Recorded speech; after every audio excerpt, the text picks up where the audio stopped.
religion or what part of the world you're from, all that is taken away. It just gives you some hope. It's just a nice feeling to put your energy into something that really does genuinely make a difference in a child's life. There's just no greater gift. If we have the ability to help, then we have a responsibility to help. Finding cures, saving children. St. Jude Children's Research Hospital. Find out how you can help at stjude.org. Introducing the YMCA. Sure, you know the Y for a swim or a game of hoops, but we're more than that. We're a cause. When you take a jump shot at the Y, someone else is getting job training. Practice yoga as a team practices her leadership skills. We give people of all ages, incomes, and backgrounds a chance to learn, grow, and thrive. So while you might think of the Y as the place for lifting weights, we're also about lifting entire communities. That's the Y. We're so much more. Visit ymca.net/more.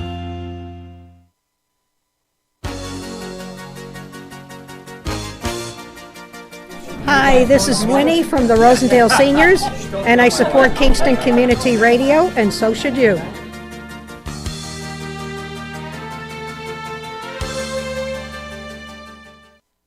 This portion of Kingston Community Radio is brought to you by Ulster Savings Bank.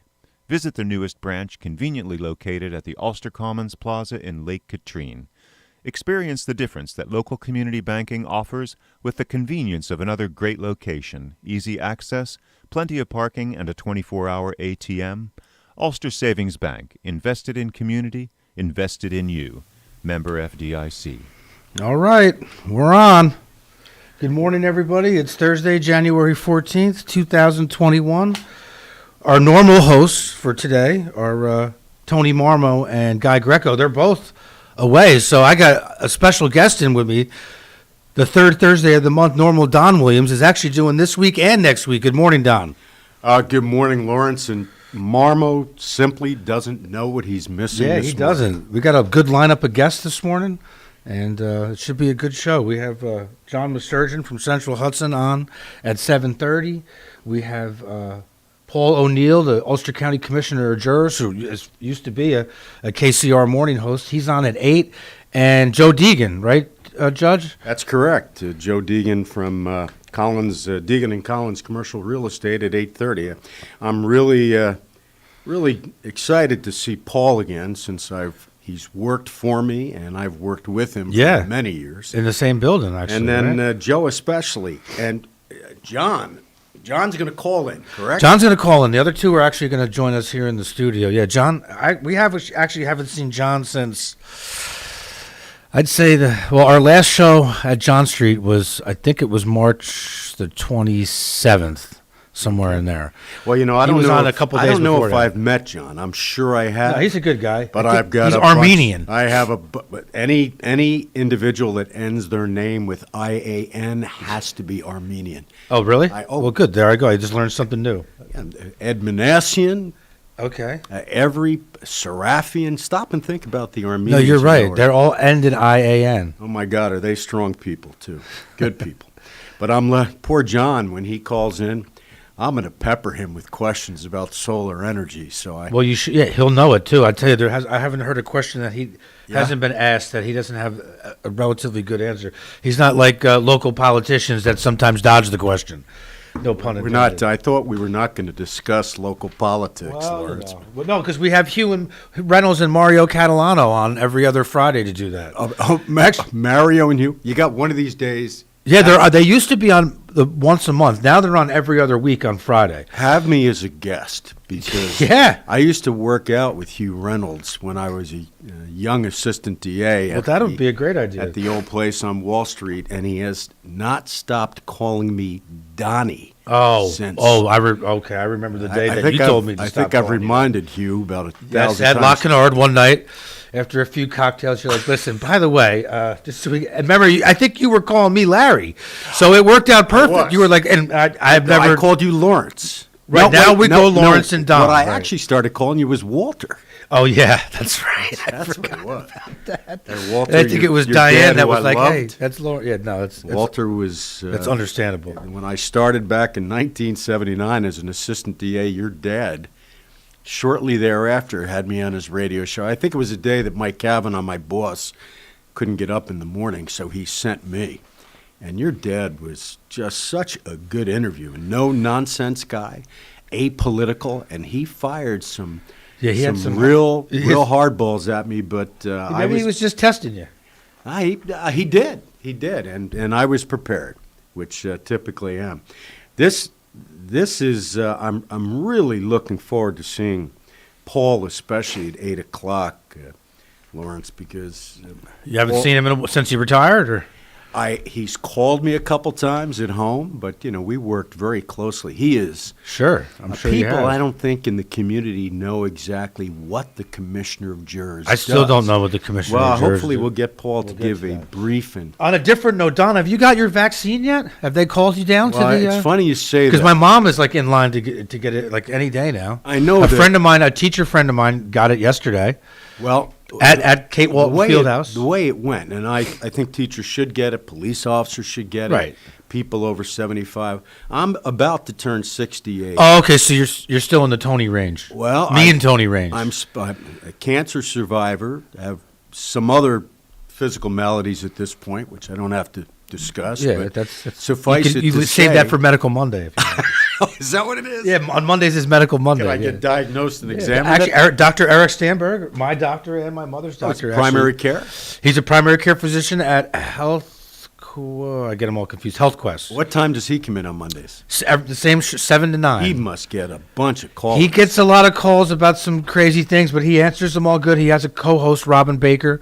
She's actually an administrator. She works in the old Hutton nursing home. Okay, so it's just a short walk for her to get to the studio. So she does. She's like his co-host, and they're good. They've been on the air now for, I got to say, at least 3 or 4 years. And, I'm surprised you don't bring them in on the day that Tony Marmo's here, because he's a doctor and he's really busy, and it's nice. So I'm just happy to have him on Mondays. Sure. He's actually on the first 3 Mondays of the month, so he'll be on again on the 18th. Really? 3 consecutive Mondays? 3 consecutive Mondays, and then the 4th one we give him off because he has to do some stuff at part of his working for Health Quest. He has to go over and do a night shift over at Northern Duchess. So I'd like to meet him. At least I'll call in one He's day. a young guy. He's only a year older than me.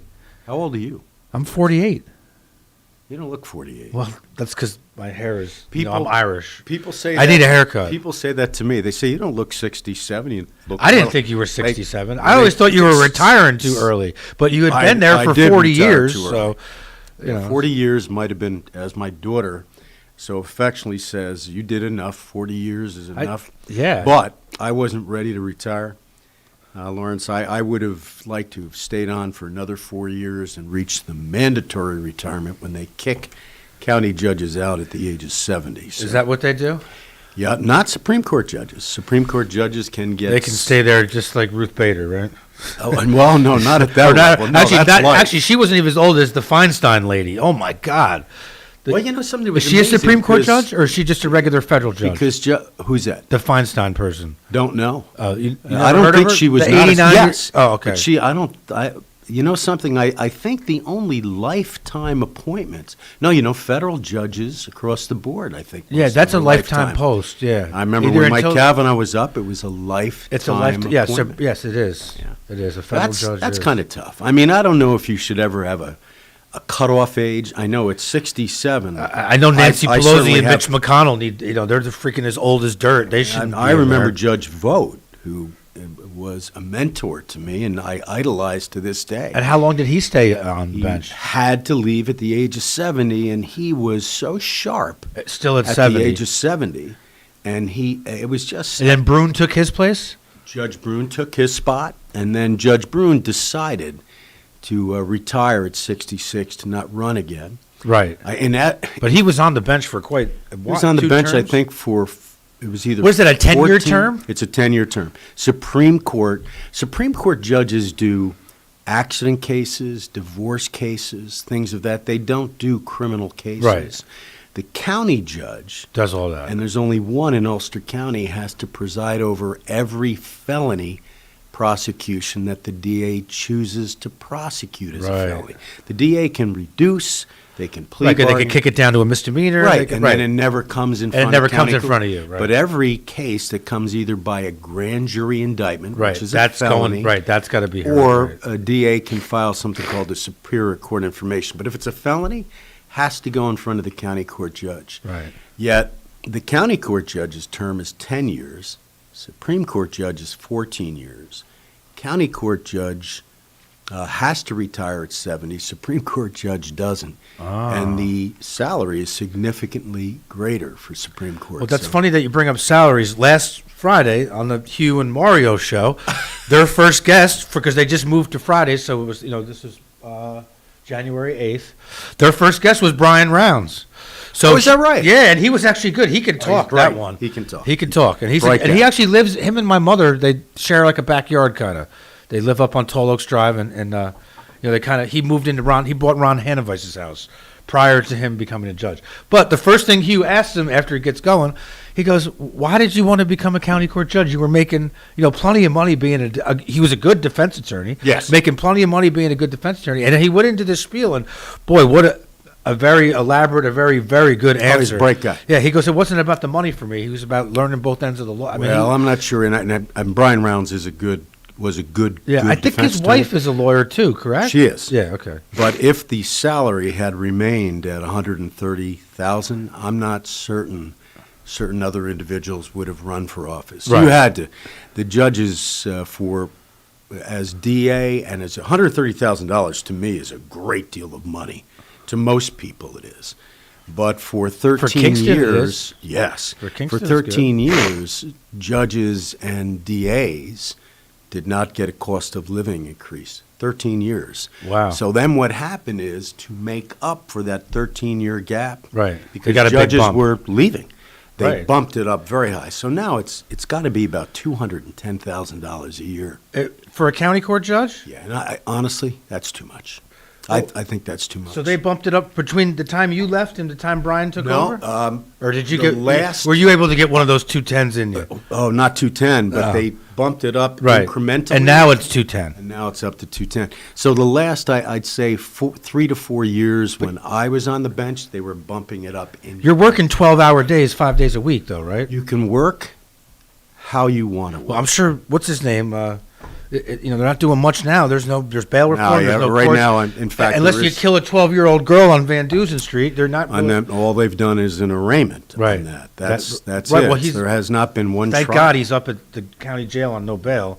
But apparently that's what you have to do these days. You have to kill somebody to get put in bail and put in jail. It's Well, the bail reform. I mean, Juan Figueroa said it on the radio 2 weeks ago. Needs to be reworked, and that's the sheriff. bail saying. reformed must be reformed. It must be reformed, right? And, they should have left it the unfortunately, way it it was. It was It's well, like a you know slap in something. the face to cops too.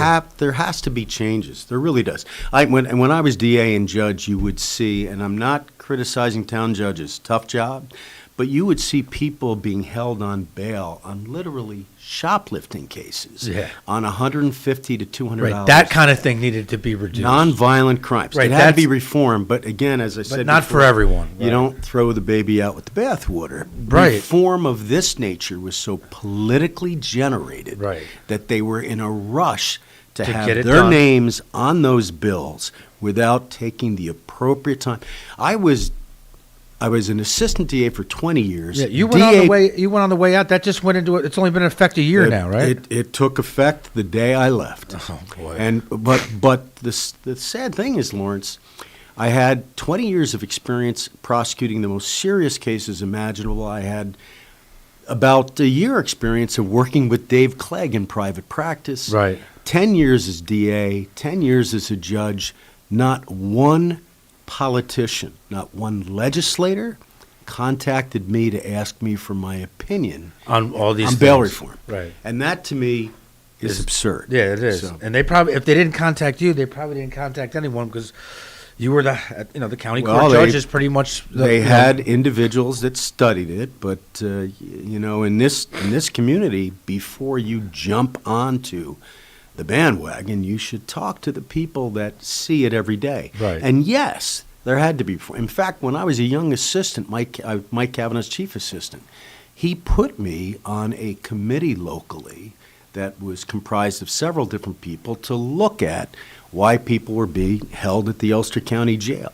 And we talked about it back then. Instead of building a new jail, we implemented the Community Correction Center, which was basically That's CCP. Right. Well, and even before that, there was a dormitory that was connected to the jail up at Golden Hill.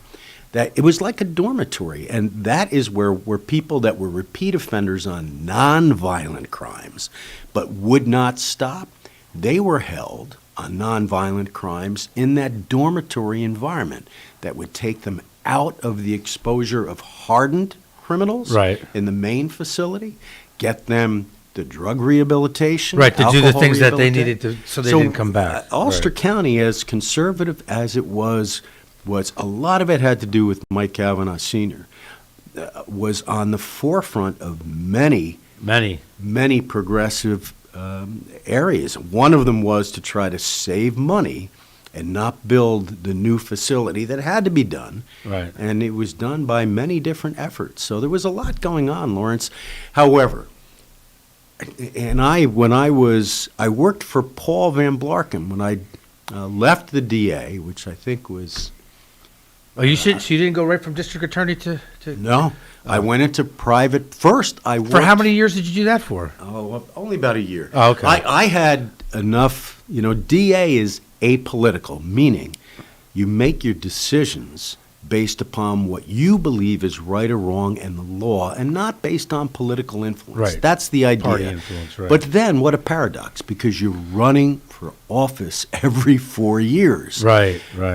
To be blind to how the community feels you're doing for that 4-year period is intense pressure. And I made a commitment to myself. When I first took office, I said, as soon as I feel that any outside pressures may impact the decision-making process, I was gone. And I have to be honest, after the second term, 9 years complete, but I could see that I would wake up at 5:30 in the morning and grab the Daily Freeman on the front of my porch. I never read the Daily Freeman before then, in all due respect. But once that happened, I said, I have to go. So I went first to work in the sheriff's department. Nice. Paul Van Blarken hired me, and I drafted laws. I acted as a legal advisor. For the sheriff's laws department. for the sheriff's department. I drafted a bill that passed locally and ultimately in the New York State legislature that Wow. dealt with adults having parties for underage drinking. As a prosecutor's DA, I prosecuted an individual and investigated her father, for having a party, a graduation party, where individual got drunk, and unfortunately, 2 people died as a result of driving while intoxicated. So I drafted that under Paul. Then after that, I went and worked with Dave Clegg, who's a great guy. And Dave is now discovering what it's like to be DA. Well, actually, It's he tough. really, though? Because he hasn't been to court yet in like a year because of this whole, because of COVID. Well, to begin with, COVID is not the full reason they didn't have trials. Remember, COVID hit in March. Right. The They end had of cases March. backed up from then. There was not one trial from January 1st in. There still hasn't There been a has trial. not been one. There hasn't been one. And you can say it was because of COVID. But it wasn't. It was I don't know what the reason was. Because of bail but reform? There was not jury Defunding of the police? I don't I think mean, it was. you know, I think it was more than that. But not one jury trial from January 1st until COVID really hit, which was the end of March. That there were real issues. April 1st it was pretty So bad. what I don't understand, why no jury trials for 3 months? And Well, on a different note, I got some other. Now you're on next week with Tony. I finally got. Remember last time the first time you were on that big snowstorm, you walked from your house down here in the snow. first time as a co-host. Yeah, that was your first time as a co-host, and it was like we had 22 inches that storm, and then it all washed away in a week. But Vince Bradley was supposed to come on that morning. He couldn't That's get here. right. So next Thursday, A week from today, 8 a.m., Vince will be on as a guest with you guys. Fantastic. Yeah, he's Vince looking is- forward to it. Vince I is told him a- that you were the co-host, and he was excited about Vince that. is Vince is a good, Yeah, good he is a guy. good guy. What a tough job he has now. Yeah, I know. He's the He's chairman of the New York State Liquor He's the Board, head right? of the State Liquor Authority. Yeah. He's the one that has to answer directly to the governor. The governor, and I will not put Vince in that position. No. That would be difficult. But I idolize him. He now lives in the house on North Manor Avenue that he grew up in. He lives in the house, because now Vince Senior, the judge, his wife lives next to you, right, on Mountain View, right?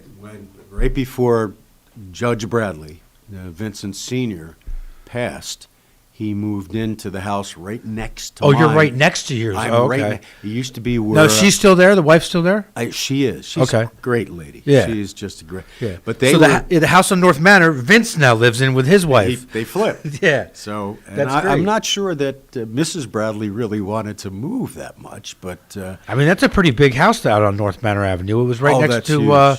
Danny Potter's old house. That's yeah. which That's used to I've be- always liked North Manor Avenue. I've That's always beautiful. Yeah, I've And always wanted to live over Dan there. Potter's old home that used to be owned by the Elstons. They Which used to one is have that? the Is that on the same side of the street? Same Dan Potter's house. Oh, okay. Elston's used to have a little toy store that was over. I don't know if you're old. No, I'm not. I don't remember that. Well, I do remember. Christmas, we used to go to Elston's. Yeah, I used to go to the Lions Expo that was at the Armory as a kid. You know, my dad was a Lion. I'm a Lion myself, but we used to go out there, and I had a lot of friends that lived in that neighborhood. Yeah, you it's know, a great John neighborhood. Martino's kids. I played with them a lot when I was younger. Doesn't- They I lived think- on Roosevelt Avenue. Doesn't Dan Hepner lived on that street too? I think Dan's a local lawyer. I believe so. Yeah. Yeah, I know a friend of mine now Mike lives on Broom. there. Tom Murphy lives on there. Tom Murphy's a great. Yeah, Tom he's a Murphy lives good on North lawyer, Manor good guy. Avenue. Who else lives on North Manor Avenue? There's a Well, bunch of people. Mike Brune, Judge Brune. Little Mike Brune? Oh, no, Mike Brune Sr. Senior Yes. lived. I keep kind saying of Little Mike Brune. on the opposite side of the street, Oh, okay. and I know that because his home, along with 9 other individuals, were burglarized. Oh, And, recently? I was the Oh, no, I you was were- the DA okay. at the time, a lot of years ago. I think Mike Senior is, I think, still at that residence. Yeah, he still takes. We rent 2 parking spaces from him from the 86 John Street. Yeah. Because we had not a lot of parking when we were at 82 John Street with the radio station, so we used to rent some spaces, and me and my mother still keep those spaces over there. And I see Mike Brune Jr. a lot, but I think Mike Brune Senior Jr. also has a house up in Bolton Landing too. They're up in Lake George a lot too. Oh, I didn't know that. Yeah. He's Mike Brune Senior. I appeared in front of him as DA, as an assistant DA for about. He's got to 4 be close to 80 now, right? He's No, definitely I my don't mother's age. I don't. She's going to be 76 this year, I I believe. think Mike Brune Senior would be. Gosh, I don't know. Wait, I was on He's the got to be. bench. His Oh, yeah. son is 55. I was on the bench for 10 years. Yeah. And after Mike left at the age of 66. Oh, okay. So there you go. He's got to be about 77. Yeah, 78. he's got. Yeah, that's what I'm I- sure I that don't if he think- was yeah. listening, which Because his son is like 54 or 55. So yeah, I don't think And Mike his daughter- Senior would I don't- be his happy daughter's about us 50, I discussing believe. his age. So no, I don't think he cares. I mean, I know my mom doesn't. he's a great guy. Hey, listen, we're all going to get old and die one day. That's how it works. Well, some come Listen- sooner than others. So Yeah, the well, that's life true. expectancy for males in my family is not As great. Dr. Joe Masseri told me, as I was telling you in the lobby, when he was young, he used to tell my mother this all the time. You go to get your blood work at least once a year, but if you go every 6 months and do it, you'll live a long time because they'll be able to identify cancers and stuff Dr. like that. Masseri is one of my favorite people, and Now used he to was a come- talker. He used to play basketball. Oh, he loved at basketball. Number 7 school right next to my house where I played. He was significantly older. You know what Dr. Masseri's nickname is? I don't know. I know his kids though. I reckon. Killer. Was it really?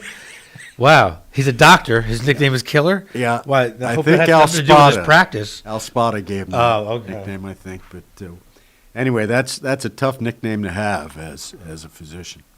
So, Lawrence, what do you think about what's going on here in the press today? I don't like all these National Guardsmen sleeping in the Capitol, but Yeah, you showed me that picture. What paper was that? I only read the New York Post. Apparently, it's not that far to the left. And They're a little bit more, though they write a lot about AOC in here. Well, the New York Post has changed. Can't stand her. Along with Fox News, Lawrence, has changed.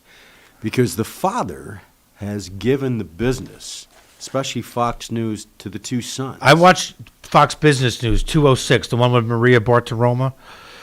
It's not 62. Do you watch 62? I watch. Start watching 206. I watch CNN and I watch. CNN's Wait, terrible. I watch Fox News. Okay. And then I know the truth is going to be somewhere in the middle. Right, you can figure it out from yourself. CNN is just too. Well, Fox News too far has really become much more moderate, Lawrence.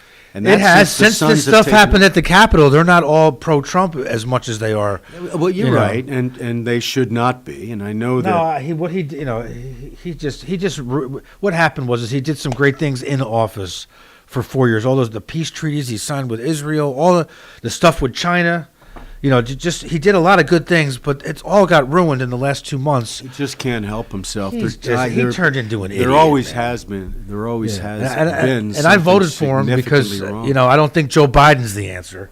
I mean, if he even makes the 4 years in office, he looks like he's ready to fall asleep every time he's at the podium. But, he's. Joe Biden has quite a history. I don't know if you've ever studied his past. Well, I mean, the whole thing with Hunter is. The way, that's listen. They all are kind of shaky. I think it's sad. I think three things that could have got Trump reelected. First of all, his debate against Biden. It was absolutely. I turned it off after 20 minutes. It was so bad. Like, you're supposed to be the commander in chief. You're supposed to be bigger than all this. The way he handled himself at that was terrible. The mail-in ballots absolutely killed him. Right. That was the final straw. And his tweeting, he should have stopped doing that years ago. He was told repeatedly. Yeah, stop doing that. And he can't help himself. Yeah, He's a people narcissist. got tired of listening to his crap, dude. It's just but he did do some really good things for the country business-wise, the because he sad is a thing great is- businessman. the sad But he's a thing terrible communicator. The sad thing is, Lawrence, the fact that he got elected is an indictment on what our society has become and how sick people are of politicians. I know. They're sick. The fact that he was elected, I think, was more from people who were sick of hearing the political manure. Yeah. I also think he got elected because Obama's last 4 years in office were absolutely terrible. Well, you got to. I have to say, listening to Obama, what a tremendous speaker he is. Yeah. And he's still a loser in my book. Yeah. Well, I've been told he did a lot of tweeting when he was in office for 8 years. Did They he? never I didn't know reported on that. I never even But knew I'm that. not. Listen, I'm not trying to stick up for Donald Trump because what happened last week at the that Capitol was absolutely disgraceful. horrendous. And was I know he disgraceful. didn't say go there and start breaking windows, but people got killed. Yeah, I Lawrence, mean, come on. as much as Enough is we enough. may agree with some of the things he's done, which, trying to stop outsourcing of jobs from the United States to foreign countries is a good thing. Yes, it There are- is. there are The many- peace treaties he signed, he had 3 of them done. The one with Israel, his 15 people that his predecessors or whatever in front of him Couldn't get it couldn't get it done. He got it done. Because The wall from Mexico into the U.S. that should have been done years ago.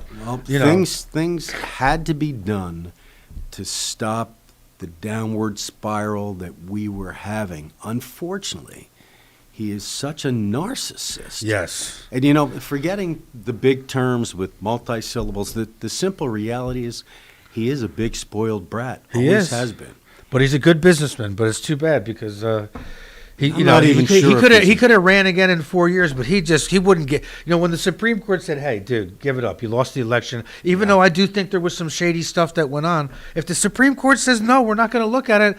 That's it. He can't help himself. I know he can't help himself, but now he can't run again either. I don't think. I don't know. I think he do screwed not the be- Republican Party over, He too. did.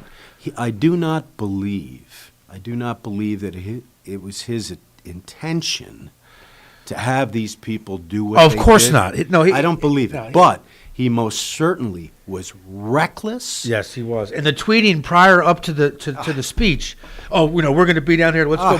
Just enough is enough. Even the speech. Yeah, even the enough speech, is enough. We will fight.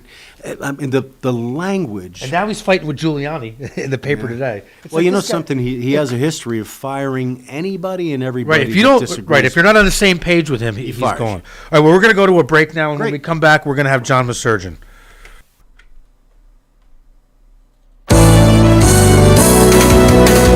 You're listening to Kingston Community Radio on WGHQ Kingston. On your radio at 920 AM and 92.5 FM, and also online at mykcr.org. 100 years ago, there were 100,000 tigers in the wild. Today, there are as few as 3,200. The Earth's wild animals can't speak up when they need help, but we can. Be the voice for those who have no voice. Visit worldwildlife.org. Hi, this is Tony Marmo from Norman Staffing, and if you made a New Year's resolution to find a new job, we are uniquely qualified to help make that happen for you. We've been here since 1980, finding people the right job in the right place. We have several opportunities that will make your New Year's resolution come true. Administrative assistants, direct care staff, certified nursing assistants, and bookkeepers. Call to make an appointment and meet with a placement specialist. The service is personal and free. It's a new year. Why not a new job? Call 338-9111 or normanstaffing.com. Hi, I'm Steve Thomas for Habitat for Humanity Restore. Habitat Restores are nonprofit home improvement stores and donation centers that sell new and gently used furniture, building materials, and appliances to the public at a fraction of the retail cost. The Ulster County Restore at 406 Route 28 in Kingston needs your donations.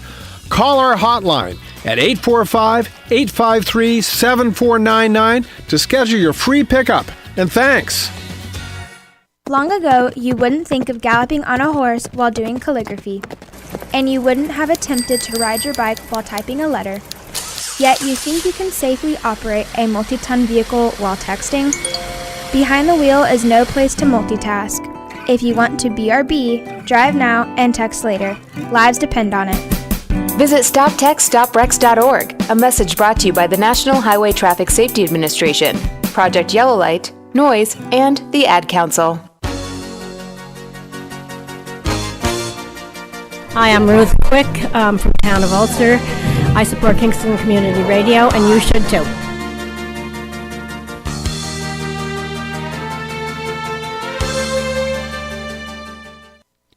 This portion of Kingston Community Radio is brought to you by Ulster Savings Bank.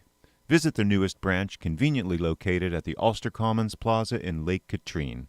Experience the difference that local community banking offers with the convenience of another great location, easy access, plenty of parking, and a 24-hour ATM. Ulster Savings Bank, invested in community, invested in you. Member FDIC. Okay, we're back. It's 7:33. It's Thursday morning. What's today? It's the 14th of January. We have John Masurgeon on the phone from Central Hudson. Good morning, John. Good morning. Happy Thunder Thursday. Thank you for reminding me. Good morning, John. Donald Williams. I'm here filling in for Tony Marmo. Those are some significantly big shoes to fill. They are. John, you're obviously of Armenian descent. Pardon me? You're obviously of Armenian descent? Yes, I am. You must be proud Armenian of that. And a little Syrian sprinkled in as well. Oh, Armenians Armenian are Syrian. strong people. And as I understand it, because I have some close friends, one is Alan Masters, who came from the Seraphian clan out of New Paltz, a proud Armenian. I understand you're excellent business people. Is that the history of Armenia? Yeah, you're right about that. My relatives were all entrepreneurs. They had a rug business, and we had a photography business in the Poughkeepsie area. My dad's uncles also had photography businesses in Newburgh as well. So, and my cousin has the futon store. I don't know if you're familiar with that, but that's. And it's amazing if you take some of the the history of Armenia, it appears because of the geographic location, you're right in the midst of everything. So they had to become traders. They had to become entrepreneurs. It is a hot spot for sure. And the sad thing too, John, and then I've got some questions for you about solar energy, but the sad thing is not many people know about the genocide. And I don't want to touch on difficult subjects this morning, but so many Armenians were killed years ago, and you just don't hear much about that. And it's something that really should be studied closer by scholars in the United States, because it was perhaps not to the same scale as what happened in World War II with Jews, but boy, what I've read about it historically, it really disastrous. However, yes, it was horrific. It was I guess the genocide of World War I. But yeah, it was, and there was some I'll guess say remembrances, because recently there was the 100-year mark of the genocide, and so there was some play in the local media which helped bring it to light.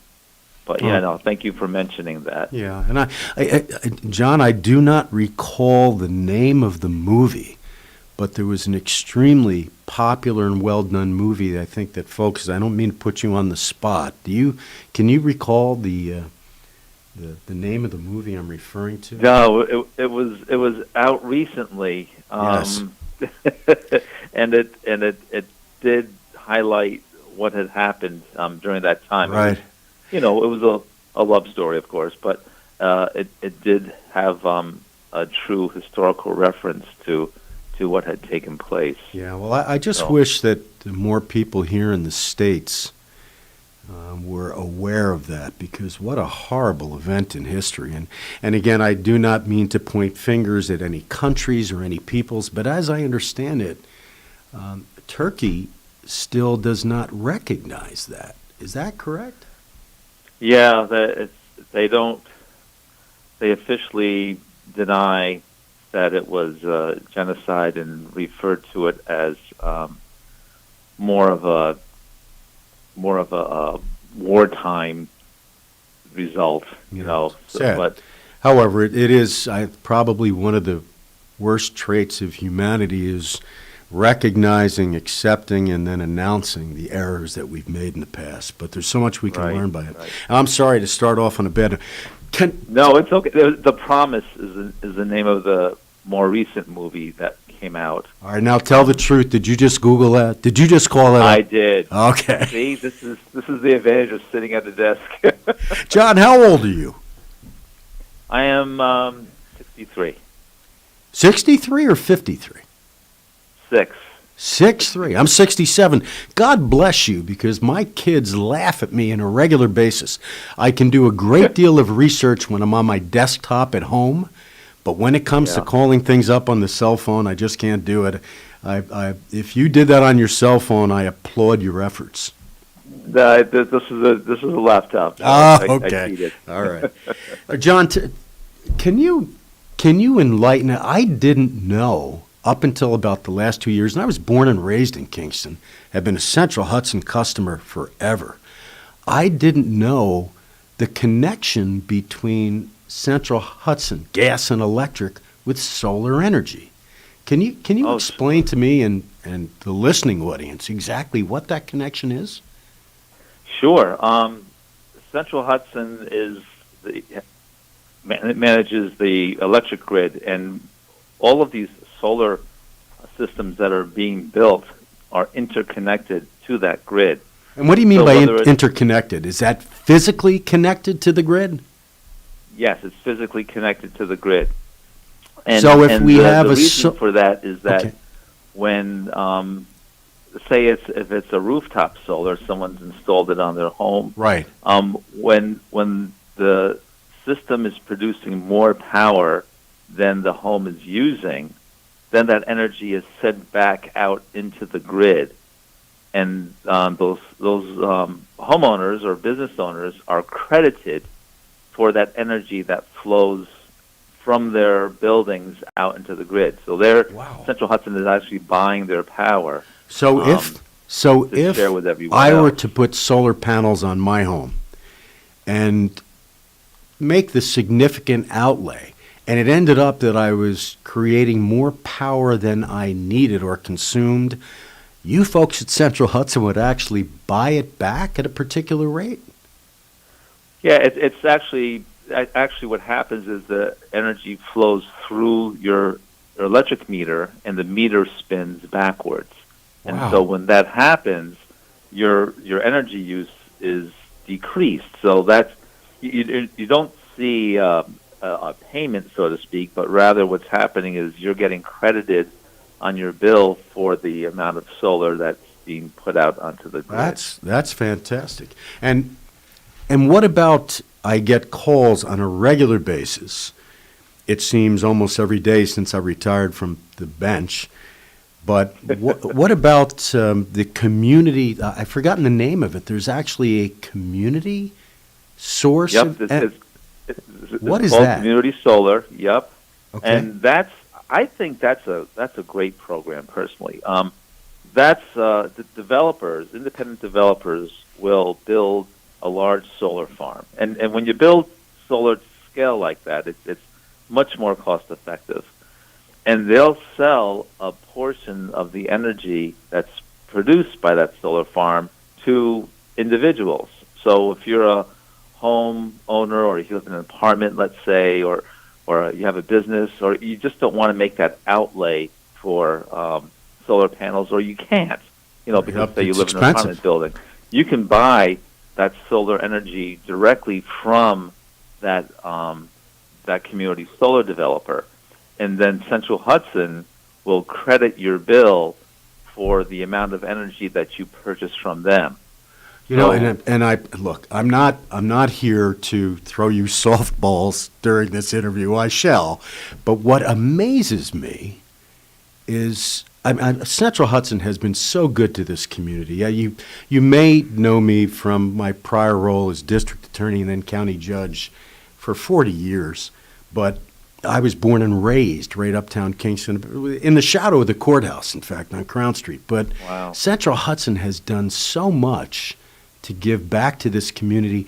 But I was amazed to hear, and going on your site, and I've done that repeatedly, that you actually promote that. Because that has to cut at the profits of Central Hudson to some respect. Yet you still promote it.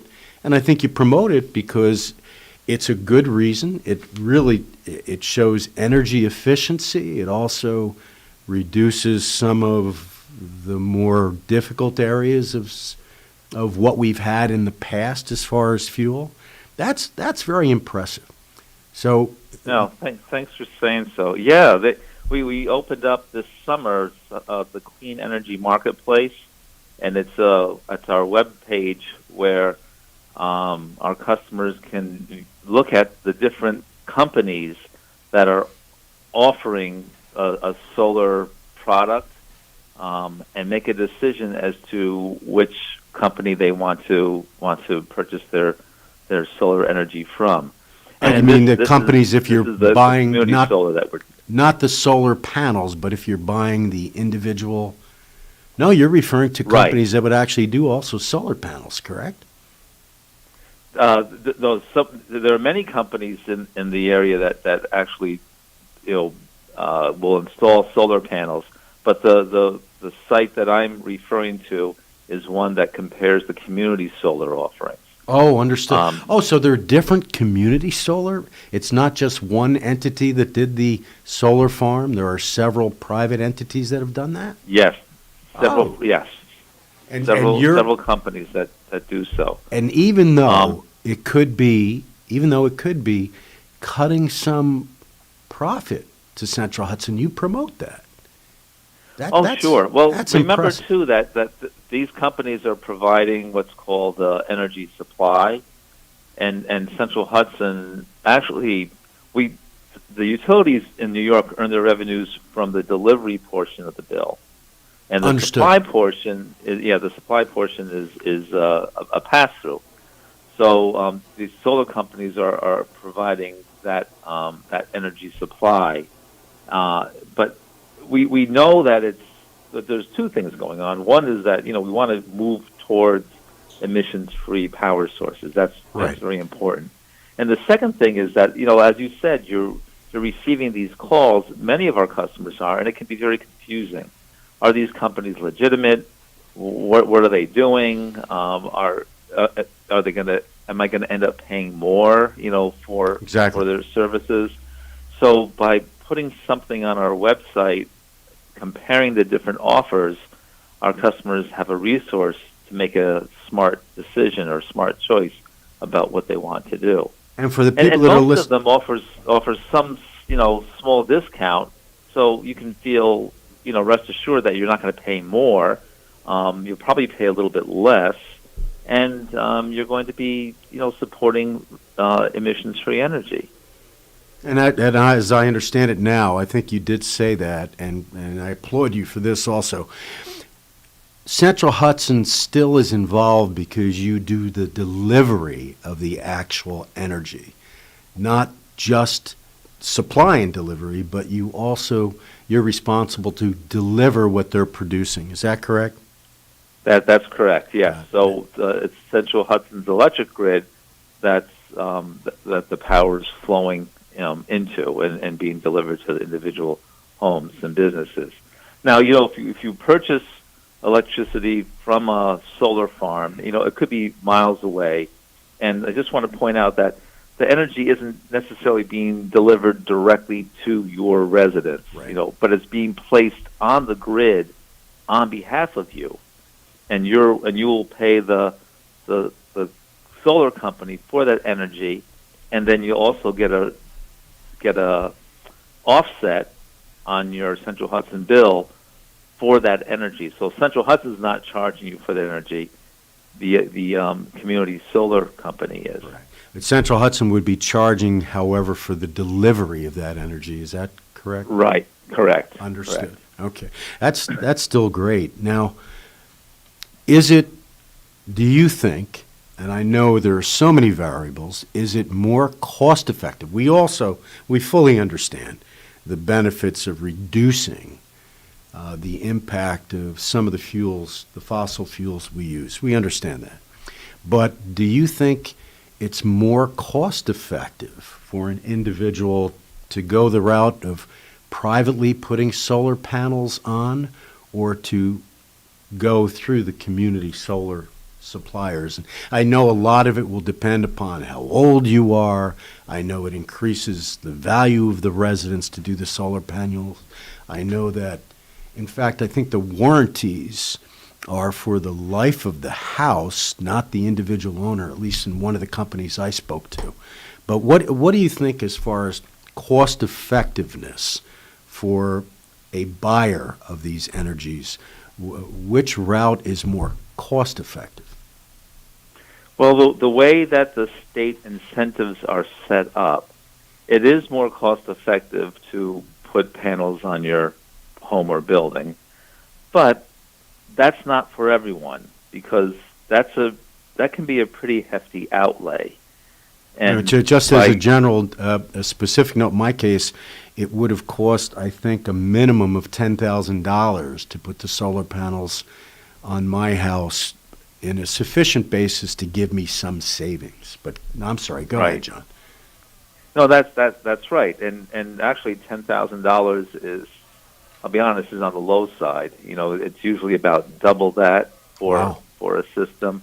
Okay. I think what happened, John, was with all of the incentives that were being put out by the state, what I was being told is ultimately it would cost me about $10,000 to $12,000 is what they initially said. Okay. Perfect. No, that's a good. That's a pretty good price for a solar system. Great. Yeah. But again, that's not necessarily for everyone. Sometimes you have other expenses, and that's something that you just can't swing, or perhaps the house is in the wrong location. There's many trees, right? And again, many folks live in apartments. So this community solar is a great alternative for those who want to go solar, but just can't make that outlay. Yeah, putting an and outlay. There's still some savings involved with community solar as well. Is there a commitment? Is there a contract if you go with community solar, or is it something that if you change your mind in a year or so and you want to do the solar panels, can you just switch over? It depends on the company. You know, Okay. it's just like you remember the old telephone companies, how they would buy sure. for everyone's business, and there'd be contracts or pay as you go. These companies offer the same sort of options. Great. And your website. Some companies offer both. You know, so it depends on what really works for you. The company that contacted me after I responded to something, it might have been through your website, I don't recall, but I responded to something online. I can't believe I was a district attorney and a county judge, and here I am admitting on radio, public radio, that I responded to something online and I don't recall the name. That's astounding.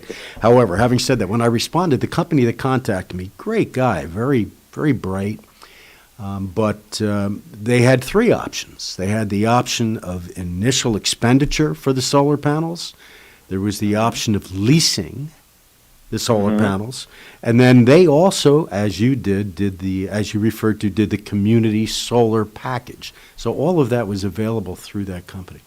Your website, John, again, for the people that are listening, what is the website and how do they go specifically to that comparison? Well, the website for the comparison, it's actually cleanenergymarket.senhud.com. And is there some way they can, because I doubt that people are sitting by their radios with pen and paper to put this down. If they just go to the Central Hudson main website, will there be, yes. You can then... Yes, you can go to centralhudson.com, okay, and you go to, My Energy, and then there's a place there where you can see the different types of renewable energy options that you might be interested in. Great. And pursuing. Now, the second part of the question, John, I'm sorry to take up all the time. Poor Lawrence is sitting there reading the paper. He's so bored by me. No, that's good. I've actually was able to catch up on some of my reading. Yeah. Anyway, the second part of the question. Now we're going to test your prophetic skills. And I will not get into politics. I will not do that with you. 40 years I was never allowed to give any opinion because of the ethics for both DA and judge on any political ramifications. However, with the change now in the federal administration, do you anticipate the incentives for solar energy to increase over the coming years? Do you feel that the federal government will be pumping more money in to environmental issues and consequently solar or even wind power for that? I think that's likely. There's the federal government gets involved by providing investment tax credits for these types of projects and installations, and my gut tells me that that's probably going to either continue or increase somewhat. Many of the incentives that are available for these projects too are offered by states. Correct. And that's probably the lion's share of the incentives. Oh, really? But if Yes. the federal government, and I only know this from being a prosecutor or a DA and the bureaucracy involved, if the federal government gives more money designated in a particular area to the state, that empowers the state to increase the incentives and aids to the people. So you might be getting both federal and state tax incentives. Yeah, that's certainly a strong possibility.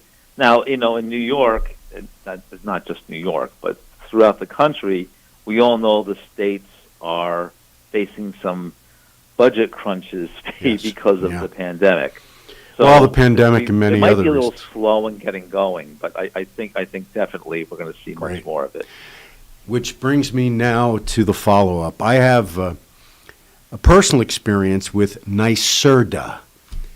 And I know that's something else that appears on Central Hudson's website. And I have an older home on Mountain View Avenue. Didn't move terribly far away from the courthouse or Crown Street, but and it was not energy efficient. And through NYSERDA, I was able to get a lengthy, very low interest loan. And we had a local company come in to the home and did some very sophisticated testing and then did significant insulation. NYSERDA still exists, correct? I'm still paying the loan, but NYSERDA still exists. And what exactly is it? Do you know what it stands for? It's New York State Energy Research and Development Authority.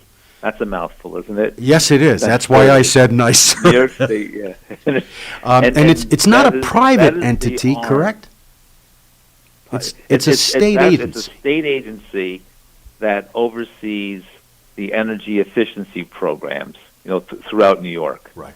But the people that came in, that I got the NYSERDA loan, they had to be certified in some manner in order for me to receive the NYSERDA loan for them to do the work. Is that still occurring? Yes, that's still occurring. They have to be a business performance contractor certified by NYSERDA. And through the program, the state's program, you can get a home energy audit for free or very low cost, depending on the household income, and then incentives for the upgrades that the contractor is proposing. It's a great program. It really is. I mean, I got, I think, a 10-year loan at some ridiculously low amount, and I think it's something that the interest on that loan is also, you can write that off federally, I believe. I think you can too, yes. I certainly hope so. I certainly hope so, John, because I have been for the past 4 years. That would be alarming if it's not the case, but it's remarkable. And Central Hudson, I sound like I'm promoting your company, but Central Hudson has been at the core of all of that. I've done heat pumps at my house. I got rebates both state and from Central Hudson. I recently did, about 4 years ago, I redid my gas furnace. My gas furnace could have been, it was a Carrier. No, that was the air conditioning. But the method of heating and air conditioning I had in the house, the people from Carrier came to look at the unit and said this should be in a museum. It was that old. But I redid all of that, and I put, I think it's Bosch. It looks like a suitcase in my basement, where before what I had was this dinosaur, humongous size thing. But again, you folks are the people that promoted, because it's so much more energy efficient. And the only question I have about that is, I had it installed by Abel Garrigan's place, and they don't do it anymore. Do you know anyone that deals and services Bosch gas furnaces? Not off the top of my head, but I'll find out for you. Paraco might. Paraco? Paraco Gas, yeah, they might do it. You might have to give them a call. Anyway, the installation was magnificent. It's just, and the savings that I've experienced with the much more efficient gas furnace and the insulation that was done throughout the house, remarkable. And Central Hudson promotes it. It's great. Well, John, not to cut the two of you guys off, because you guys have been, I'd let you go on for another half hour if we didn't have two more guests coming in. But John Masurgeon from Central Hudson, thank you for calling in like you always do every month. Hopefully we'll get to see you in the studio in 3D in the next couple of months when we get through this pandemic and everybody gets their vaccines. So yeah, I would love to check out your new location. Yeah. So I'm very looking forward to that. Good. Well, John, happy New Year, and thanks for calling in. Is there any last thoughts you have? Just Don, there's a list of gas contractors on Central Hudson's website under Our Energy, so Great. you can look there as well. Senhub.com. Got it. John, stay well and healthy, you and your family. All right, take care. All right, we're going to go to breakdown. I don't think we have any birthdays today, so when we come back, we'll be with Ulster County Commissioner of Jurors, Paul O'Neill. Not the baseball player, the juror. No.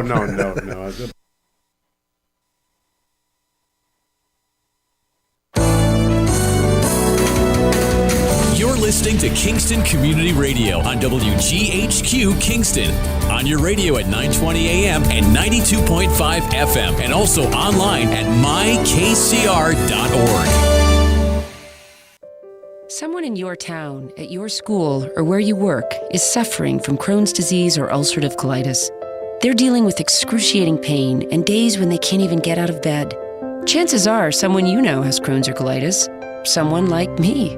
I'm Amy Brenneman, and I'm asking you to support the Crohn's and Colitis Foundation of America to help millions of us cope and to find cures.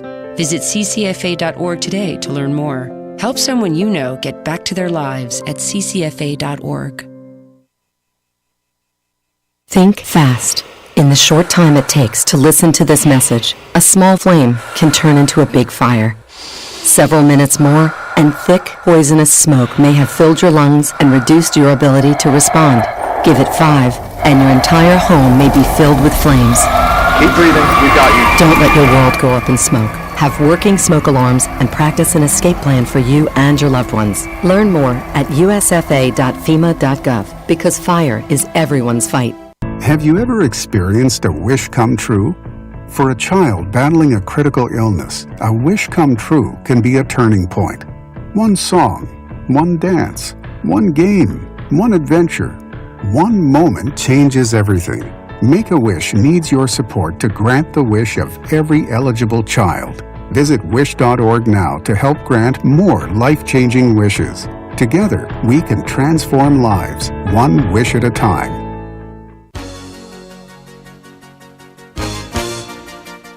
Hi, this is Winnie from the Rosendale Seniors, and I support Kingston Community Radio, and so should you.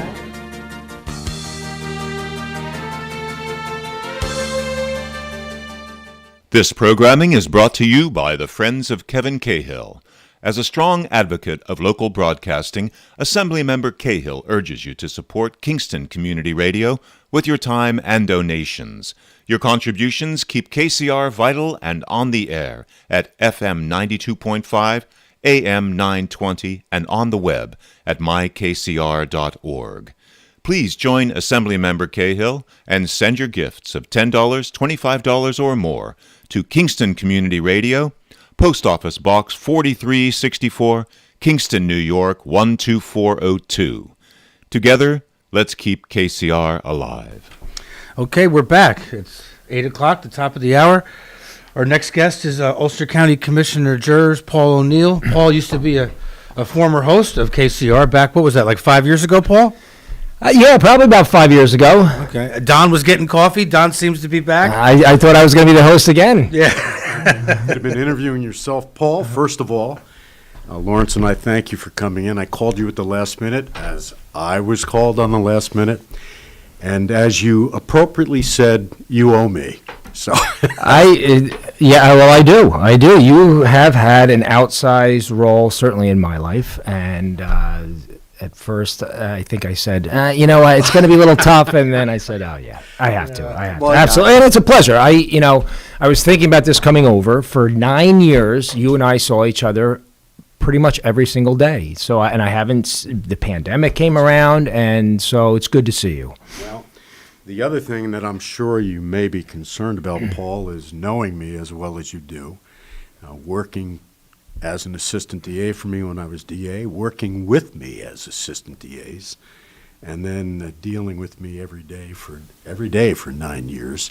you probably have some consternation that I will throw some real hardballs at you. I shall not. I would expect nothing less. I would expect nothing less. It's not going to be like one of my staff meetings, I assure you. But they will be softballs. But to begin with, I don't know if many people in the community, although you've been on this show previously as a host, I don't think many people in the community understand exactly what the Commissioner Jurors is, what you do, how you get there. And I know you do a great deal of community outreach. I know that. You're speaking all over God's creation. I know when I was on the bench, we would have a lot of jury trials. And you were remarkable in the introduction of those panels of 120 or 130 people before I began the interview process. So those people know what you're about and know what your office does, but many other people probably do not. So can you tell as concisely as possible exactly what the Commissioner Jurors is? Well, I can, and I think most people think of it as, the kind of what you said. The Commissioner of Jurors is the person who stands up and talks to the jurors when they come in, and everybody at some point will be in for jury duty. So we do get to see really effectively everybody. But we also do a lot of, there's a constant maintaining of the jury pool, qualifying jurors. Right, before you even get into that, and as you know, I will interrupt. Interrupt as much as... The jury pool. Yes. What is a jury pool as it relates to this county, Ulster County? In this county and every county in New York State, anybody who is qualified to be a juror can potentially be summoned as a juror. Now, the qualifications are minimal. Qualifications to be a juror are simply 18 years of age, a resident in the county, a U.S. citizen, somebody who has not served as a juror in the prior 6 years, and somebody who has not been convicted of a felony. How do people get into the pool? How do they? A pool. It's computer data where it's kept, correct? Yes. It's a statewide system. It's out of Albany, but we don't compile juror information ourselves. We use other agencies. We use Department of Motor Vehicles, voter registration, state tax return filings, and public assistance records. So if you have an Ulster County address on any of those, we at some point we'll pick you up, and it's a complete random selection. Now, I've had people tell me, how did you, they get summoned and they say, how did you get my name? I haven't registered to vote in 35 years because I didn't want to serve as a juror. And first I say, first of all, why would you do that? Your vote is important. We're seeing it today. Your voice matters. And so I say, first of all, you should register to vote. It's important. Your voice does matter. Second of all, we use many source lists, so we're going to get you anyway. And the reality is a funny thing, and this as well as anybody. There's that knee gut reaction that jury service is the most terrible thing in the world, and people will say that to me, and I say, have you ever served as a juror? They say no. I said, well, first of all, how do you know how bad it is? But this experience I had, and you've had it as a judge and as a DA, where I've had jury trials. I was an assistant district attorney. I was actually hired by you. When you were first assistant, you were the one who interviewed me. But at the end of the jury trial, I would always speak to the jurors and ask them what they thought of the experience. And to a person, they said the same thing. Said, this was great. When I came in this morning, I couldn't have been angrier. But this was a wonderful experience. I'm so glad I did it, and I would be interested in doing it again. So I knew that when people do appreciate that. And I think if I can, the other thing that the community probably doesn't know is how the Commissioner of Jurors comes into being. How do you get designated in that position? And then I'd like to tell the story of how you became specifically in this position, what it was that impressed the three people, including me, the most, and then how that message has been sent. It's amazing. So please, how does the Commissioner of Jurors become designated? It's not, you don't run for office, correct? Go ahead. No. The Commissioner of Jurors it's an appointed position, and it is appointed by a jury board. And the jury board consists of 3 members, and the members are the county court judge, the senior Supreme Court judge, meaning the person, the senior. There's one county court judge. There's several Supreme Court judges. Yes. You're saying it. Whoever is the senior, whoever has the greatest longevity. Longevity. It's based upon time, and then a designee for the Ulster County Legislature, which typically is the chairperson of the legislature. So those three people meet to appoint and to reappoint. So it's a 4-year term. Correct.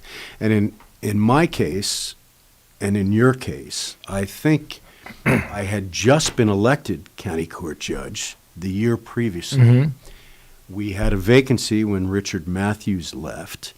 And the way that process went, it was Judge Peters, who was the presiding judge of the appellate division. Mm-hmm. It was, I forgot, Fred Wadnola, who was the majority leader of the Ulster County Legislature. He was the chairman at the time. Okay. And then me as county court judge. And we were allowed, each of us, to nominate, I think it was 3 people. And then those 3 people would be interviewed. And the way the nomination process went, however, before we did that, there was an application that had to be filled out, and many different people wanted this position. You came in, and without going through all of the details of it, this is one time that I truly believe that politics were put aside. And I was so impressed with how this process went, and then I want to get into you specifically. Judge Peters was a Democrat, very active Democrat. Mr. Fred Wadnola was a Republican. I was a Republican, but as a judge, you're not to consider any type of politics whatsoever. And obviously, if 2 out of 3 people voted for one individual, that individual would be commissioner. In this case, although everyone thought that Fred Wadnola especially would be politically motivated, and Judge Peters and I would, as much as possible, try not to be, there has been a history of political appointments in the Commissioner of Jurors. And we interviewed several highly qualified people. We interviewed some people that were ended up not being qualified. It was a tough interview process. They were tough questions. And when you came in, you said one thing. You said many things, but the one thing that stood out the most was you conveyed to us the message that has to be sent out to potential jurors that this is not a legal obligation. It is, but it's not a legal obligation to do this. That's not what this is about. This is your right under the Constitution of the U.S. and New York State Constitution to have a say in very critical matters. In criminal cases, which were the bulk of jury trials, it was deciding the fate of an individual charged with the most serious offenses, from child abuse to rape to murder, to ensure they received fair trials and also to ensure they were held accountable if indeed the proof demonstrated their guilt. And it was you talked to us that day and said that you would be doing this, and the message that you would be sending is, this is your right. It's not just an obligation, it's a right. And as soon as you left, Paul, Judge Peters looked at me and I looked at her, and she said, do we really have to go any further? We did an immediate vote. It was unanimous. And at that time, I didn't even know, even I hired you as an assistant. I never asked what political party people were in. I didn't even know what your politics were at that point. But you brought to that office, and I have great respect for Bob Jordan, Rich Matthews, all of the people that preceded them.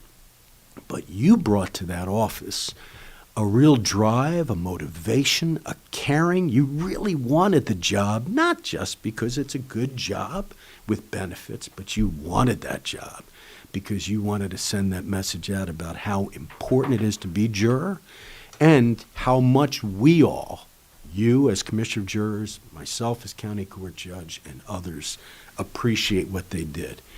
And what you said before is so accurate. You would go on and do the preliminary, and we tried a lot of cases when I was on the bench. Unfortunately, there have been no trials since, for many different reasons. We don't have to discuss that, but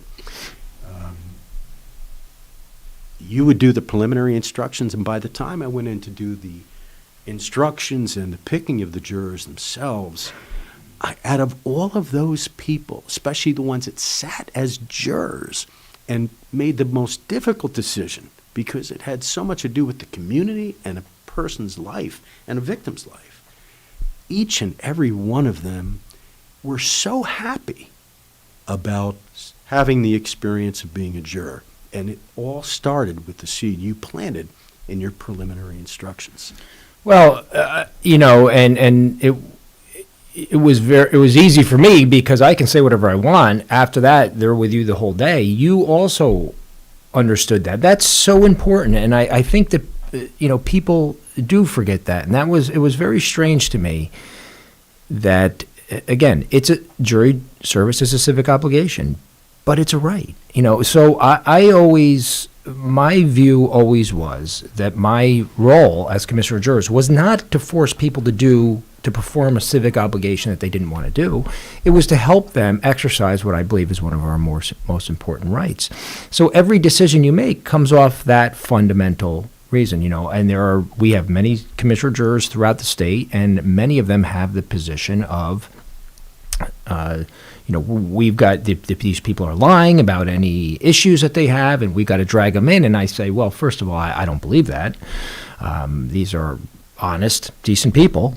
By and large, maybe there's a few who are not, but there always are. I'm willing to get tricked by those few. But I say, if you believe that what we're working for is to create a system where the people that are making these important decisions are all dishonest, then what are we fighting for? This is not a system that let's get rid of the system. I don't believe that. And I watch these people come in. I'm blessed. I'm blessed to be able to if even just getting them coffee makes it a little bit easier for them to do what they do, then I've done something valuable. I leave every day from this job feeling that I've done something important because of that. And I think we take that for granted. We really do. And it's such an important thing. And people are so, provided we let people know why it's important what they do, and most importantly, just to thank them.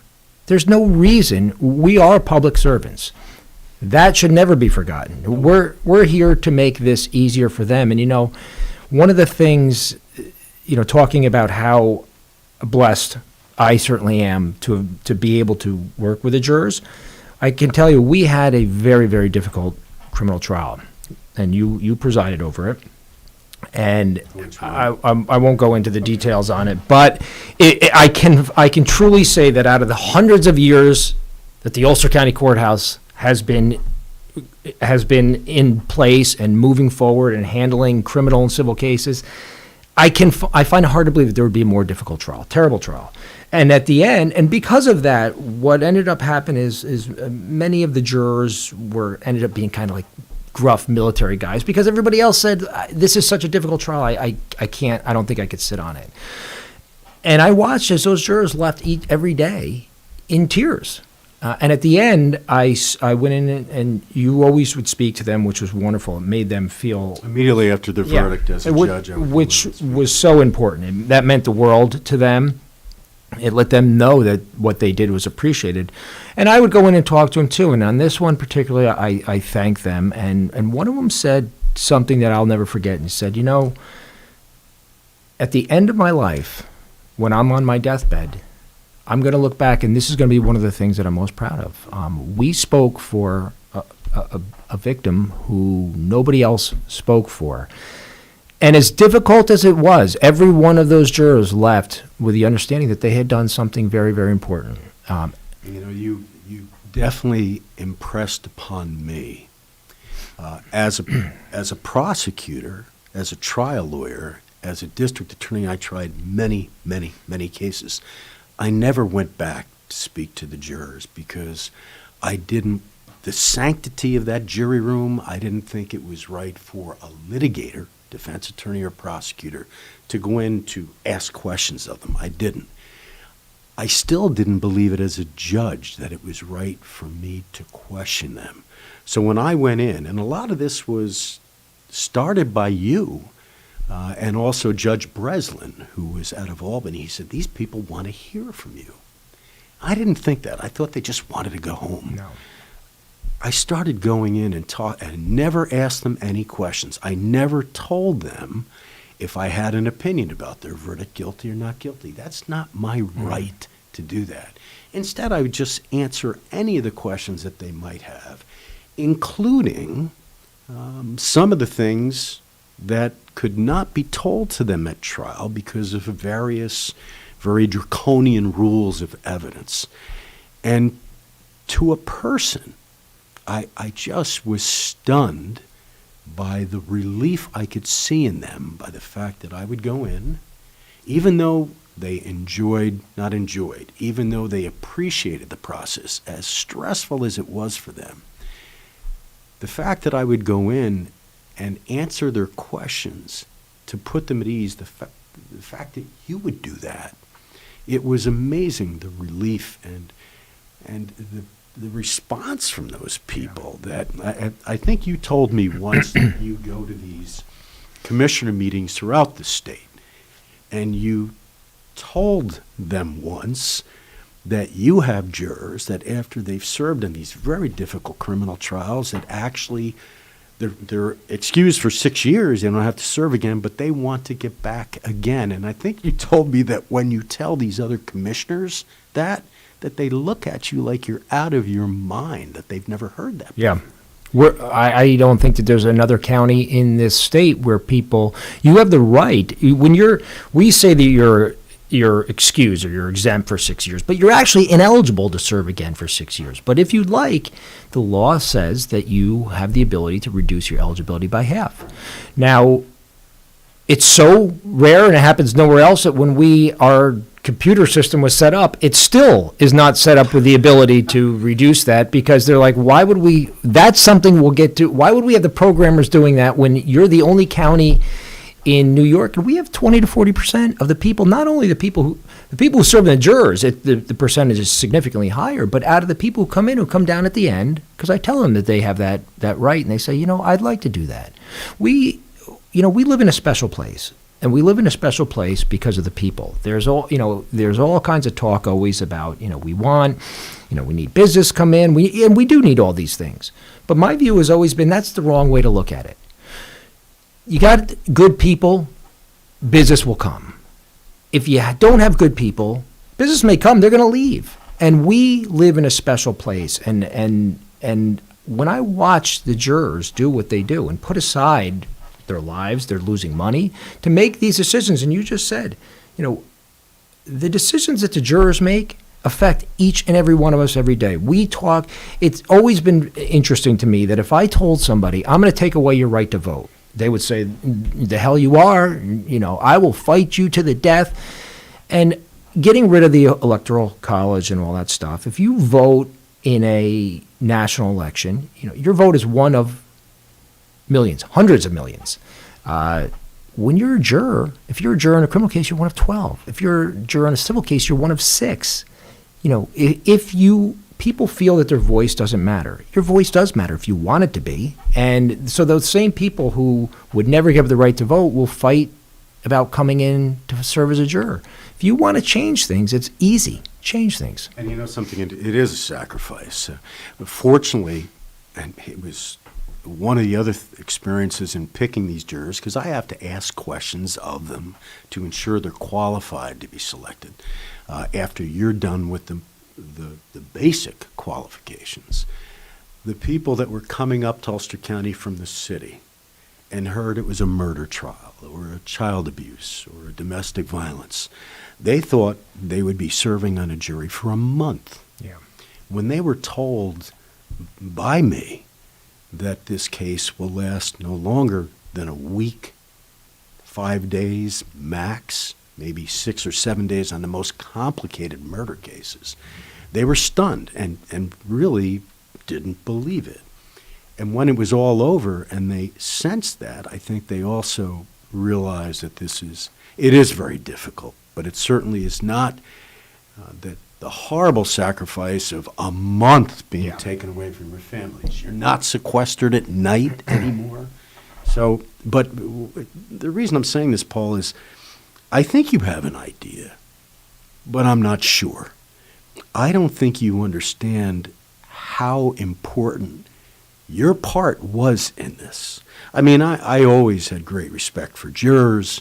I always treated jurors civilly, but hearing you explain during that interview process that this was not just a civil responsibility, but it was their right to participate, and communicating that, repeating it after you do your preliminary instructions and repeating that to the people, 100 people or prospective jurors, it really, I think, changed dramatically the way this county handled jury selection processes. It really did, and I think you're really responsible for that. Well, and I could listen to you say wonderful things about me all day, and I appreciate it, but that's not part of what it made it so much. I can say whatever I want, but if the jurors, and I would tell them, when you're here, you're the most important people in this courthouse, and I believe that, because the minute the public loses faith in what we do, we're all in trouble. And again, the jurors were more than willing to do their part, provided their time wasn't wasted.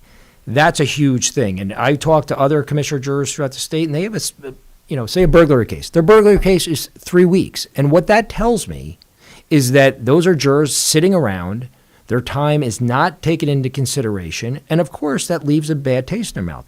You controlled your courtroom. You got things moving along. There's no reason that these cases should take more than a week, and the jurors understand. They're willing to be there for a week. Once you go beyond that, then it becomes more difficult. So I can say whatever I want.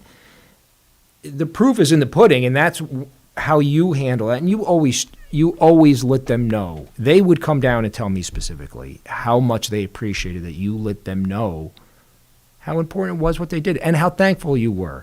That means the world. People yelling, telling people you've got to do this. You know what?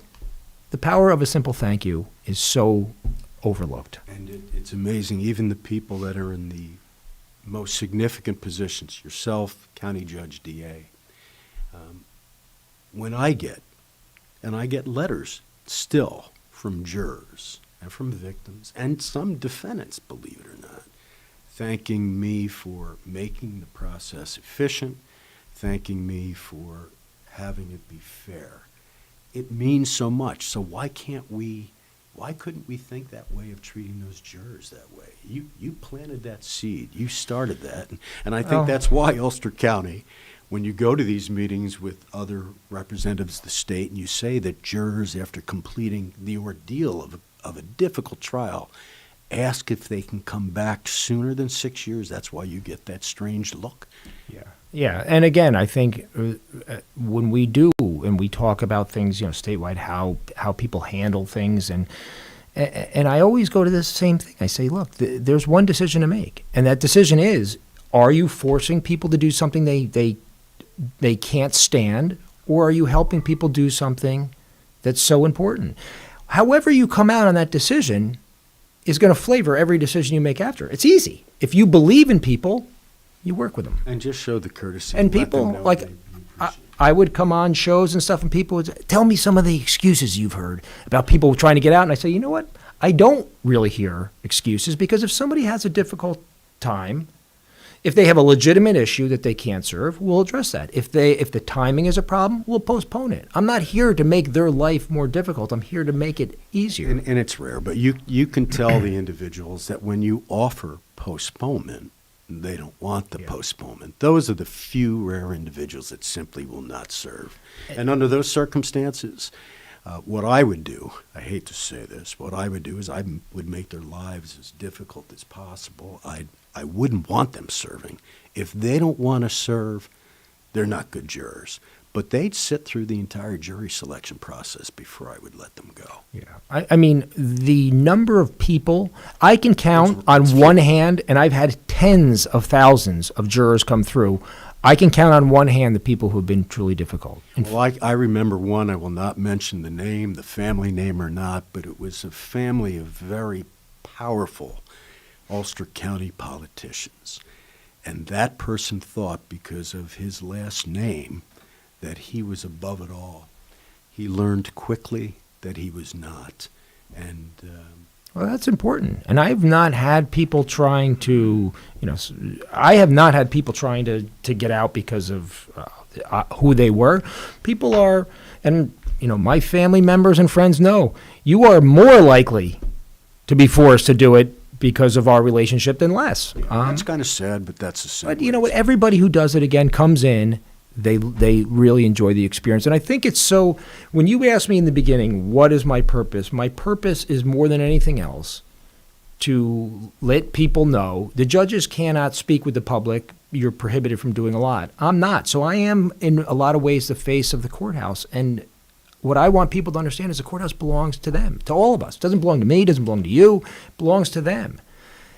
The biggest way to do that is to have people come in for jury service, because they're all going to come in, and how they're treated, how they deal with me is how they see you. So I think, is our time up, Lawrence? It looks like Yeah, it was. I was actually texting somebody about our radiothon that's going to happen on March 31st. But yes, we are out of time.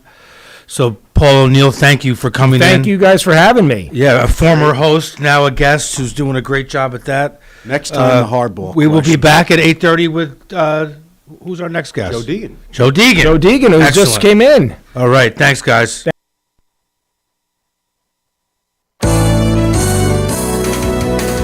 You're listening to Kingston Community Radio on WGHQ Kingston.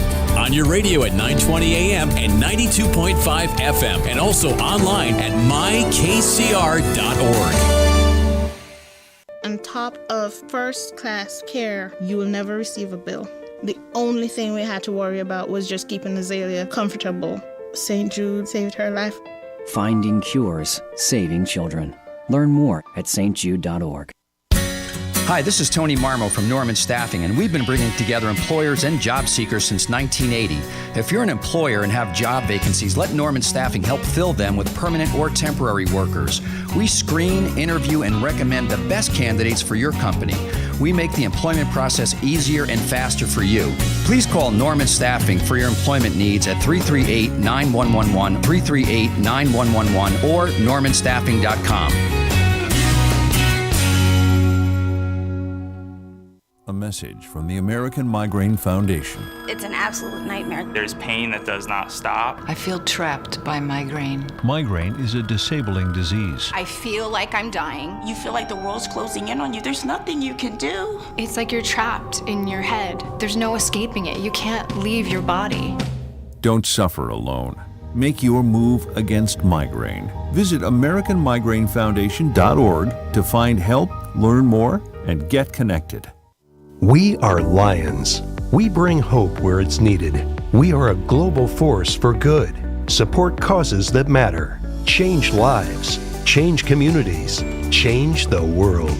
We can do more together than we can alone. Join in. Experience the joy of serving. Be part of the movement. Give back. Let's unite the world for good. We are Lions. You can be too. Visit weserve.org. Everyone is talking about healthcare these days. America spends twice that of other developed countries on our healthcare system, yet our health ranks near the bottom. How can we stop spending so much and getting so little? By shifting to a system that gives more patients access to strong primary care. Primary care can help make America healthy again. To learn more about the benefits of primary care, visit www.healthisprimary.org. This message is brought to you by America's Family Physicians.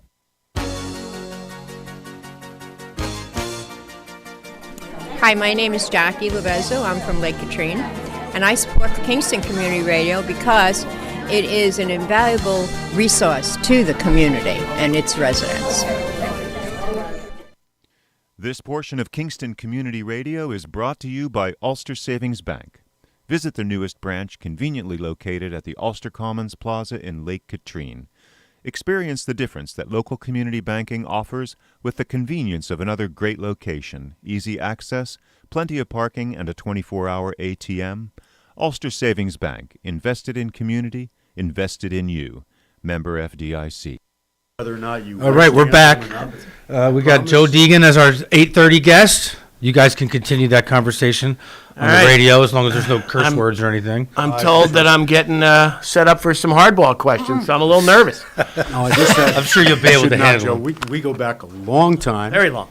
And I know how important you and your partner are to this community, what you do, so I would not, on the first visit, I would not throw you in. On the first visit, all right.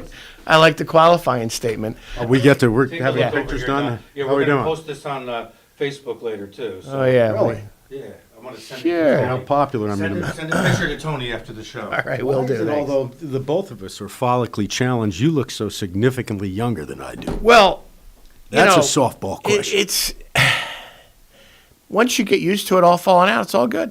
You know something, not that the listening audience needs to hear that. As you're going through the process of losing your hair, which is an incremental process, yes, it's tough on even the individuals that have the strongest confidence. It's tough. Well, once it's gone, it's like this is so much It's funny easier. you say that. I saw it. It's just I like the show CBS this morning on Sunday mornings, and they remember the hair club for men. Oh God, the guy, and he said Cy Sperlich, and he said I'm not only Sperling. I'm not only the founder. I'm a client. Yeah. And they interviewed his daughter about how he found that he got divorced from their mother. He had zero confidence. He couldn't get any dates with any women. So he came out. He said, "I need a head of hair." So he got it. You gotta love America, don't you? One of the story about that, because it will mention two people. One who has passed, and I love dearly, and the other who's still local and a great person too. Stu Spoljaric and Butch Zulu. Sure. And Oh, yeah. those two, Yeah. The hair issue. Stu is follically challenged. He is. Butch was follically challenged, and yours truly, as you can tell. Yeah, well, you know. No, I'm bald. They're follically challenged. But we worked together very hard. Butch Zulu was a remarkable Yes, he was. Yes, he was. who ran along with Stu, but Butch was principally responsible, the Kingston High School mock trial program that was wonderful. It was renowned for decades. And he brought me on as, when I was chief assistant DA, as an advisor to help teach these kids how to try cases. It's a remarkable experience, and indeed, the kids were so good. One of them is Catherine Van Loan. She was one of the students that Butch, Stu, and I taught, and she's now the chief assistant attorney. Well, there you go. Oh yeah, sure. I know her. Yeah. Yeah, she's great. Anyway, to make this long story as short as I possibly can, which I'm not terribly good at, as you know, Joe, but that's why you're on the radio. The three of the bald individuals went up to one of the competitions. It was on a college campus. It might have been Union. I don't recall. Mm-hmm. But as we're walking across, I love Butch Zulu. He was so good and had that self-deprecating humor. And I was a young single assistant at the time, but three very attractive co-eds were walking in the opposite direction. And even though I was relatively young, you lose your hair, you look a little older, but then you look the same age for the rest of your life. It's great. Anyway, true. Butch went up to them. And I'm going, oh, what is he going to say? What is he going to say? And he goes, young ladies, could you tell the three of us we're the minoxidil clinic? And for those of you who don't know, minoxidil at the time, it may still be out there, was something that was supposed to rejuvenate your hair. I felt like I was Ian Harwood's height. Oh, that bad? Yeah. Anyway. Ooh, Ian Horowitz's height? I love Ian Horowitz. It's an amazing. I know Chris Sesh, and some others I know shop at Small World, which for their clothing, but that's okay.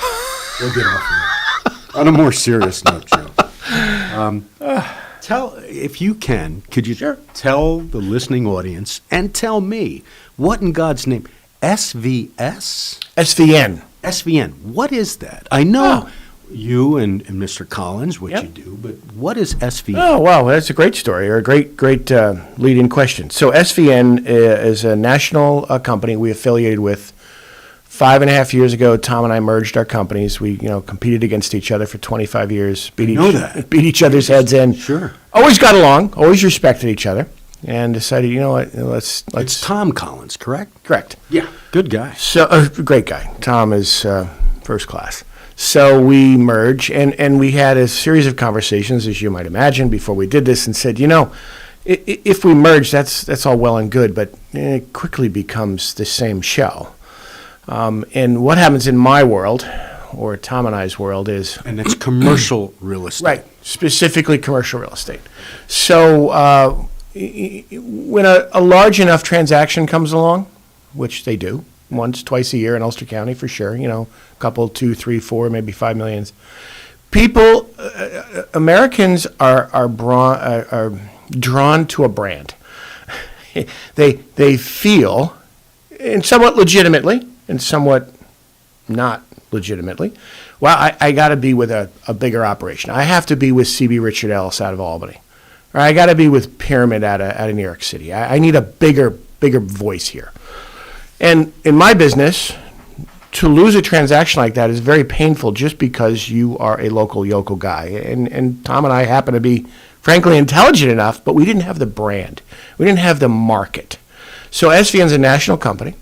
We have 1,500 brokers, 200 offices. So it gave us some real wings to launch when we hit some larger projects, to marketing channels, automation, really made a huge difference in our operation. Indeed, now that seemed to answer the next question that I have. You know what? Before you get to your next question, okay. I want to say one more thing, because this is critical. So we interview SVN and a series of other national companies we could join. In my business, so you show up and you have a $2 million warehouse and great, and I'm going to list it with you or XYZ. SVN mandates all brokerage fees are split 50-50 with all cooperating brokers. Now, this is unfortunate because in allowing you to narrate, you've answered my third. Well, there you go. Well, it's critical because listen, let me give you a quick mathematical exercise in that vein. Even before you get to that. Go ahead. The commissions, Yes. which I never fully understood, residential or commercial. Right. Are they set by state law or rule, or is that up to the individual brokers who work this out? Completely negotiable. 100%. And it's something that people just, and is that commercial and residential? Absolutely, yeah. And it's simply amazing because residentially, I was always under the belief it's 6% and that's it, and it would be unethical. Oh, no. You can, but as you might imagine, as a real estate broker, I would defend, and I do believe this. I really do believe this. So if you have your house listed, or in my world, your commercial building listed for sale, and I'm charging you a 5% fee, and I'm getting 2.5% of that is going to the cooperating broker, and 2.5% is going to me, and you start to whack that down and demand it be lower, you're crippling your property's marketability. And you really are. And honestly, I'm certainly not questioning that. No, I know. My mother, God rest her soul, was a real estate agent who worked for my aunt, Mary Scafidi. Oh my gosh, Mary Scaffidi's your aunt? Mary Scafidi she sold my parents their first house. Mary Scafidi she really was an innovator for a woman in a tough business. To make a living. 100%. She was amazing. And wow, that's great. Yeah, and I remember how hard Mary Scafidi worked, my Aunt Mary, as a real estate broker, and how hard my mom worked in order to sell a piece of property. So most certainly, I don't think the commission should be questioned. I was just saying I didn't realize. I thought it was state law that it was set at certain numbers. That's great. No, it's not. And furthermore, in my business, I am happy to say the majority of the time, listen, I find I get paid a lot of money at a closing table.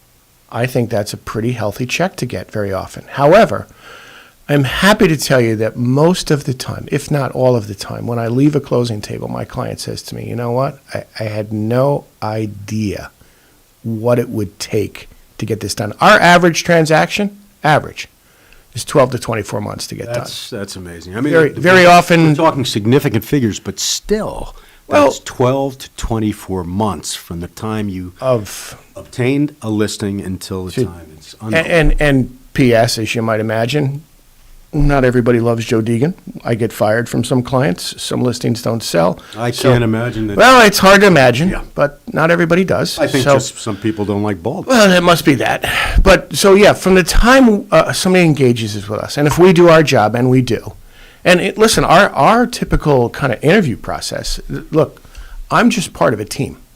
I'm working co-equally with my client's attorney and accountant. I'm the third leg of the stool. I bring a certain service. But what Tom and I do, by habit, I guess is the word. I don't know what the word is, but we interview our clients. Where are you going? What are your goals? Because I want to find out right now, you know what, and we tell people this more often than, don't sell your property. Your goals are not aligned with what you want to achieve. It's just selling your property isn't going to get you there. Or, you know what? I'll tell you, this is a great example I'm kind of proud of right now I'm working on. I can't be specific to the property address, but sold these folks a really nice building in Kingston 14 years ago. It's always nice when you get called back. I get called back 16 years later. That's a nice feeling. That's great. We resell. We're in contract again, okay? And now I'm working on the third leg of that. And by the way, significant appreciation in 14 years, thank goodness. Not always the case. We are, there is a tool in commercial real estate known as a 1031 exchange. No idea what that is. Oh, well, the best way I explain it is most people know what a 401k is. Right. Okay, so let's say you're with employer A, you have $100,000 in your 401k. You leave employer A, you go to employer B. You have a set amount of time to move that plan from employer A to employer B. If you do not, it's subject to interest and penalties and fees, and you get the cash, but you don't get $100,000. You get something less. Same mechanism exists in commercial real estate. So I bought a piece of property in 2000 for $1 million. I have appreciated it. I'm going to keep it as a very, very high level example. It's 2021, life is grand, the property is worth $2 million. I have a $1 million gain on that property. I sell it. All of us have partners in commercial real estate. They're called the federal and state government. They're all of our partners. What are the tax ramifications? Roughly, again, I'm being very ballparky here, there's a 30% capital gains tax. 30%? Yeah, between federal and state, give or take. Because of the amount of money. Oh, between federal and state. No, because that's the tax rate. State is like 15? No, federal's 20, and then there's recapture and all sorts of stuff. Like I said, I'm keeping this very general. Roughly a combined 30% rate. 30%. So you get to the closing table. You say, "Well, this is." We can't get enough vaccines. You say, "This is awesome. I get $2 million." Well, no, you get the benefit of paying me. You pay your attorney. You pay some transfer tax. You pay the federal to the state. So all of a sudden, your $2 million becomes, $1.6 million. 30%. Oh yeah.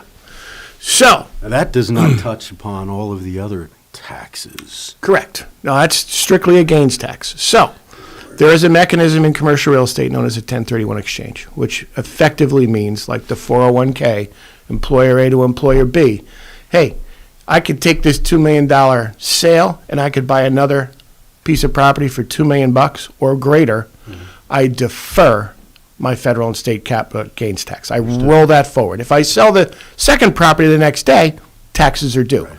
If I own that property for 10, 20 years, I'm all good. Well, you still have to pay the taxes, do you not, on that gain? It's just that you're deferring it to... No. So it's not completely like an IRA or deferred compensation. No, it is. It's called a tax-deferred exchange. You are not... No taxes due at sale. And how long of a period of time does... Until you sell that next property. But once you sell that next property... Due and payable. It's payable. Yeah. Hopefully. I mean, the the purpose of an IRA, or at least deferred compensation for me, Yeah. or somebody in my position, is you're deferring the taxes to a time after you retire. You're at a lower tax you rate. will be making far less money, Yeah. which I am, and the Yeah. tax rate's lower. But here, that's not the same. And I know it gets, Yeah, again, because if you're selling it later, you're still probably in a high tax bracket. correct. But Especially, back to this couple I'm working with now that I sold them property in '04. We're reselling now. We're going to take them, and there's a whole world out there called the net leased marketplace. That when I drive up and down a road, I see a very different America than most people.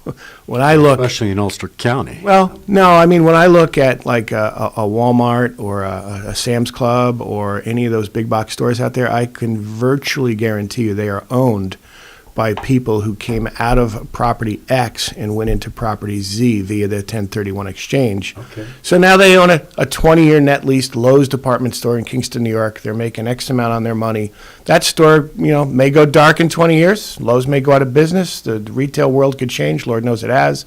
Or they could renew their lease and life goes on. But you got a 20-year run in that case of essence, of that's- keeping some really good cash flow. And the cash flow is the key. Okay.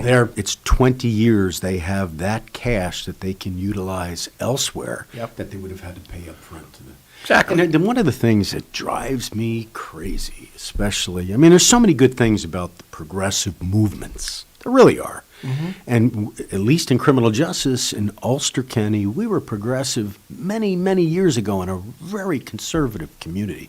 We were progressive. However, the one thing that troubles me is when I hear people say, well, it's the state needs this money. And, oh, sure, we're going to, COVID strikes, the government should take care of all of this. True. But where is that money coming from? It's coming out of our pockets, and the taxes that are so outrageously high in New York State across the board, that comes out of our pocket. And for example, in the instance of selling property, that really just gets moved off to the buyer. To somebody's got to pay for that 30%. Somebody has to pay for it somewhere. Somewhere. And you look at products. So let's tax businesses and corporations more. No, businesses and corporations are not in the business of losing money. Nope. What are they going to do with those extra taxes? They're going to put that off to the buyer. So it's cyclical, and it just drives me crazy. Go ahead. The question now. Another question. Yeah. Well, these are softballs. Oh, it's softballs. Okay, No, go I ahead. think so. I'm good. What in God's name is going on with the residential, and I assume also commercial properties climbing so high? Now, I know since September 11th, there has been a dramatic increase of people coming from the city to Ulster County.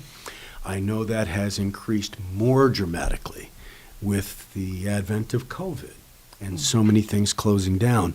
I'm hearing, and I care not to go into the detail, I'm hearing prices for my small, humble, but beautiful home that are outrageous now. If I wanted to sell, I don't. I want to live until I die. But is the market that has been increased residentially up to this point, is it the same commercially? Have values and property costs gone up dramatically commercially?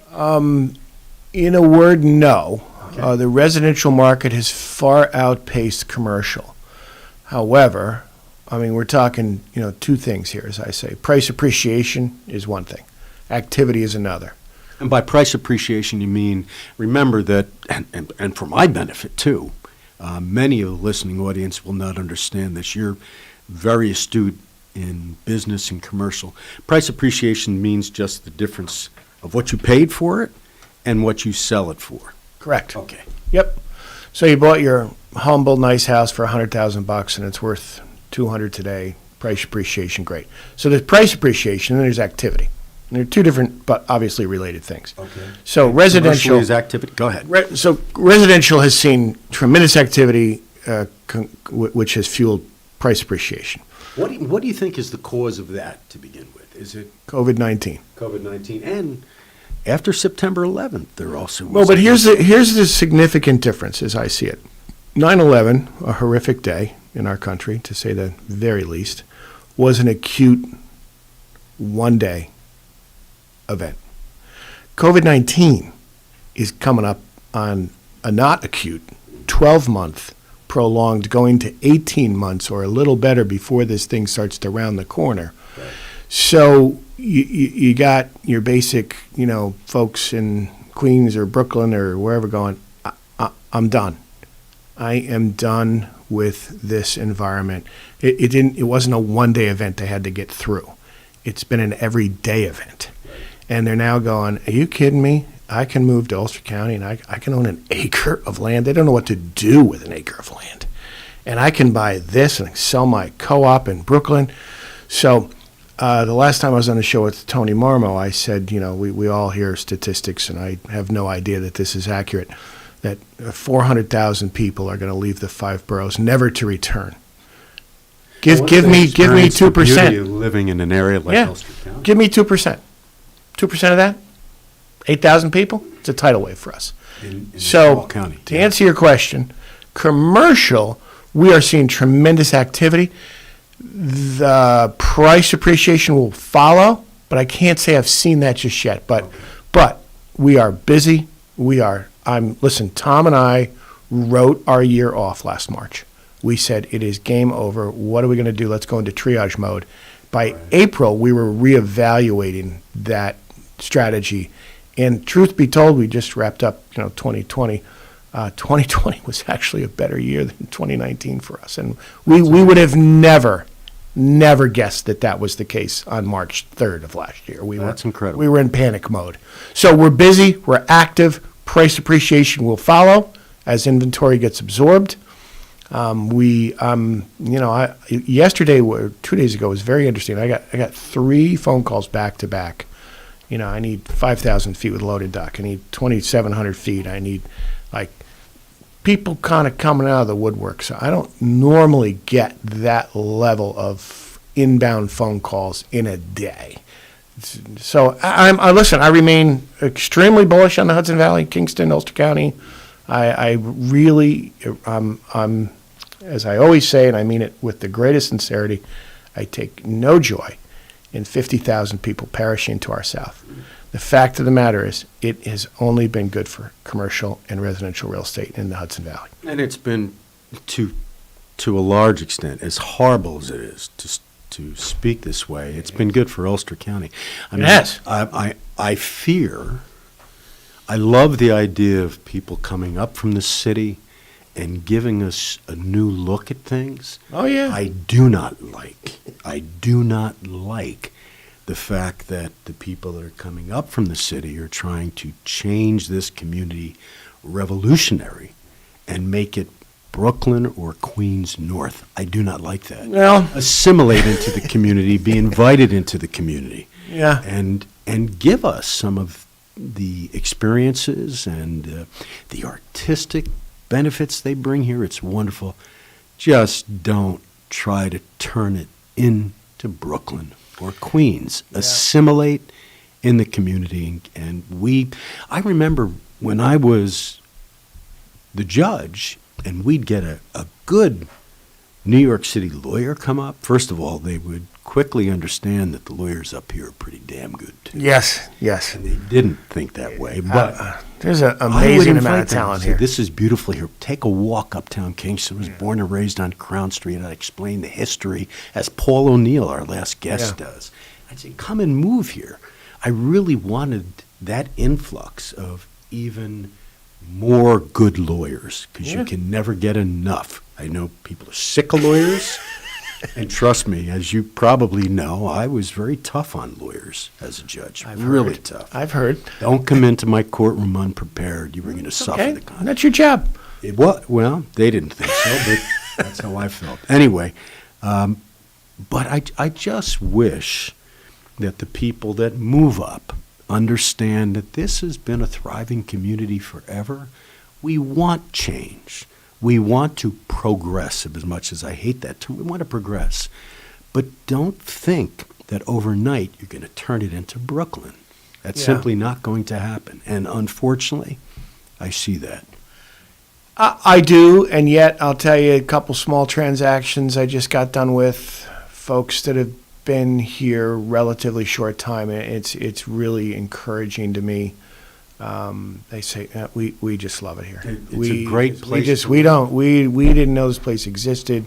Came here 2 years ago, 4 years ago, and wow, it's phenomenal. And those are great stories to hear. Well, Joe, the half hour flew by. Jeez. You probably thought, what in God's name is this guy going to ask? Started with the follically challenged, and we end on don't become Brooklyn. Something you want to, well, we can just don't become the Brooklyn Nets after that horrendous trade. But regardless of that, any message you want to leave the people? Because we have about 30 seconds. No, like yourself, my kids are 6 generations in Kingston, New York. I love it here, and this community is an awesome place. You can reach out and touch people and get a lot done up here. I think the three of us can all agree with that. I think. Yeah. No, I it's totally fun. agree. What Abel Garrigan said it to me years ago. What you can affect here is far greater than you could, in almost anywhere else. Because there's a community here. Yep. There's a community here, and that's really cool. Abel, great man. I miss him. Thank you, Joe. Thank you very much. Deegan, thank you coming in. All right. Don Williams, thanks for pinch hitting today. You'll be on next week. Everyone have a great day. Thank you for sharing the morning with us and participating in Kingston Community Radio, KCR, AM 920.